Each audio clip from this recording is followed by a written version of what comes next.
Hi, I'm going to provide some really brief insights into what a marker might be thinking as they work through your footnotes if they're marking one of your assignments that has a criterion around referencing.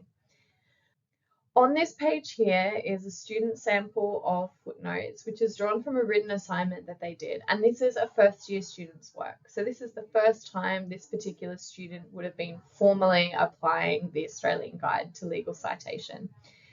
I showed this sample of work to 4 of my other colleagues, and 3 of the 5 of us recognized this particular error here as problematic. It was the thing that jumped out at us the most. This one here. So the year should be in italics. So that one was something that captured our attention. So I heartily recommend that you are all over that rule around statutes, which I'll come to in just a moment.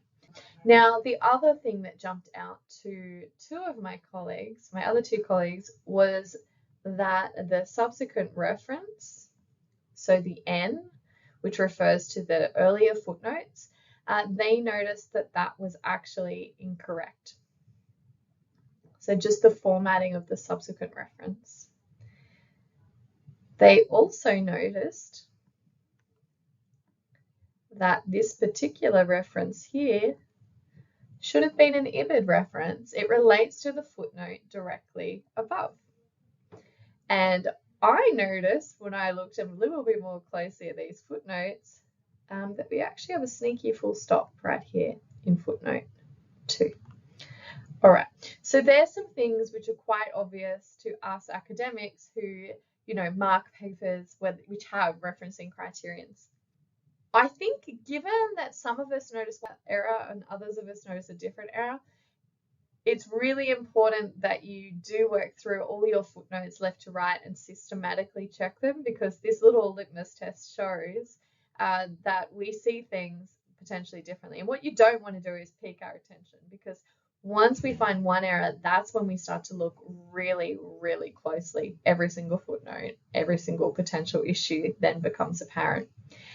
In terms of those rules about how this particular student could have improved their footnotes, I have them here. So here's the statutes rule at rule 3.1, remembering that this is what the student failed to do correctly for one of their footnotes. So they didn't italicize the year.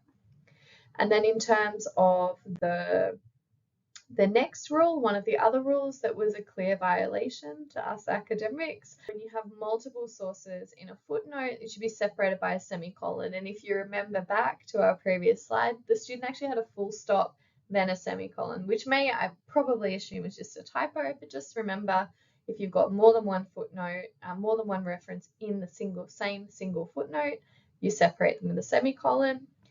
And here's another one of our rules.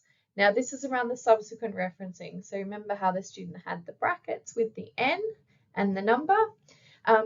When you're using subsequent references for legislation, you actually need to introduce the short title of the legislation first. So you introduce the short title the first time you write out the legislation in full, and then when you refer to it again subsequently, you use the short title, like in this example here with the ADJR Act. So you use the short title, then you use the note, which means it refers you back up to note 46, which is where the legislation is written out in full. Now, I only have one final thing to tell you, and that is when I showed this to one of my colleagues, they also said that, they don't really get too fussed about the AGLC4 in particular, although they did still find that same error that I did straight away around the italics missing from the year in that piece of legislation. They did still notice that error, but they told me that the thing that drives them absolutely crazy when they're marking student assignments is the lack of pinpoint references for cases and for legislation. So where it's appropriate, for example, when you're talking about a particular provision or you're talking about a specific section of a judgment, where it's appropriate to have a pinpoint reference, make sure you put it in. All right, thank you, everyone.